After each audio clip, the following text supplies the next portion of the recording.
આપણે માર્ગમાં હાયલા જતા હોય ને તો આપણે ઈ ધ્યાન રાખી કે મારાથી એક કીડી મકોડા આ જીવ જંતુ મરી ન જાય, આ મનુષ્યતર જે જીવ જંતુ છે એની સાથે કેવો વ્યવહાર કરવો. જો આપણે અહિંસામાં માનતા હોય તો આપણે સમજવું કે શ્રીમદ ભાગવત આપણે સમજી ગયા. હવે મનુષ્યનો એક બીજા મનુષ્ય સાથે વ્યવહાર કેવો હોવો જોઈએ. એક ગુરુ અને શિષ્ય બે નદીના કિનારે હતા અને એ નદીના કિનારે વીછી વારંવાર આવે.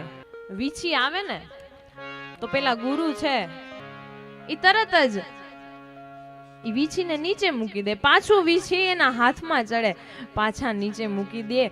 શિષ્ય કે છે ગુરુજી આમ શું કામ કરો છો, વીછીને મારી નાખો ને. ગુરુજી કહે છે વીછીનો સ્વભાવ ડંખવાનો છે, આપણો સ્વભાવ ડંખવાનો નથી. આપણે આપણો સ્વભાવ ન છોડી શકીએ.